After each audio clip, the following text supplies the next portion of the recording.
ಸಹಜವಾಗಿ ನಾವೆಲ್ಲರೂ ನಮ್ಮ ಭೂಮಂಡಲದಲ್ಲಿ ನಮ್ಮ ಜೀವಿತಾವಧಿಯಲ್ಲಿ ಒಂದು ಗಂಡು ಮತ್ತು ಒಂದು ಹೆಣ್ಣಿಗೆ ಪರಸ್ಪರ ಹೊಂದಾಣಿಕೆ ಮಾಡುವ ಮೂಲಕ ಸಂಬಂಧವನ್ನು ಬೆಳೆಸಿ ವಿವಾಹ ಮಾಡುವ ಮೂಲಕ ನವದಂಪತಿಗಳಿಗೆ ಪುರೋಹಿತರು ಸೇರಿದಂತೆ ಭಾಗವಹಿಸಿದಂತಹ ಪೋಷಕರು ಹಿರಿಯ ಕಿರಿಯ ಮುಖಂಡರೆಲ್ಲರೂ ಭಾಗವಹಿಸಿ ಶುಭ ಆಶೀರ್ವಾದವನ್ನು ಶುಭಾಶಯವನ್ನು ಕೋರುವ ಮೂಲಕ ವಿವಾಹ ವಾರ್ಷಿಕೋತ್ಸವದ ಶುಭಾಶಯಗಳನ್ನು ಕೋರುವ ಮೂಲಕ ಶುಭವನ್ನು ಅರಿಸಿ ವಿವಾಹ ಕಾರ್ಯಕ್ರಮದಲ್ಲಿ ಸಂಭ್ರಮ ಪಡುವಂಥದ್ದನ್ನು ಮನಗಂಡಿದ್ದೇವೆ. ಆದರೆ ದೇವಾನುದೇವತೆಗಳಿಗೆ ಕೂಡ ಈ ಭೂಮಂಡಲದಲ್ಲಿ ವಿವಾಹ ಮಹೋತ್ಸವ ಕಾರ್ಯವನ್ನು ನೆರವೇರಿಸುತ್ತಾರೆಂದರೆ ನಿಜಕ್ಕೂ ಶ್ರದ್ಧಾ ಭಕ್ತಿಯ ಪ್ರಧಾನವಾಗಿರುವಂತಹ ಸಂಗತಿಯಾಗಿದೆ.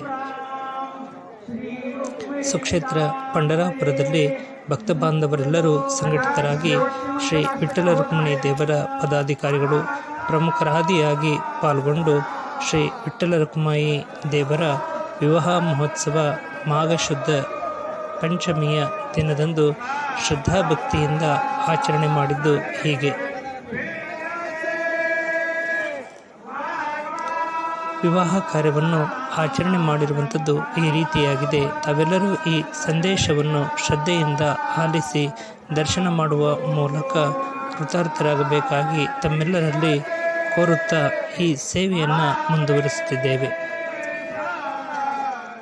ತಮಗೆಲ್ಲರಿಗೂ ನಮ್ಮ ಜ್ಞಾನವಾಣಿ ಕೊಳಗಟ್ಟೆ ಯೂಟ್ಯೂಬ್ ಚಾನಲ್ನ ಈ ಸೇವೆಯ ಈ ಸಂದೇಶ ಇಷ್ಟವಾಗಿದ್ದಲ್ಲಿ ತಾವೆಲ್ಲರೂ ಸಬ್ಸ್ಕ್ರೈಬರ್ ಆಗುವ ಮೂಲಕ ಪ್ರೋತ್ಸಾಹಿಸಿ ಬೆಂಬಲ ವ್ಯಕ್ತಪಡಿಸಬೇಕಾಗಿ ಕೋರುತ್ತೇವೆ. ನಮಸ್ಕಾರಗಳು.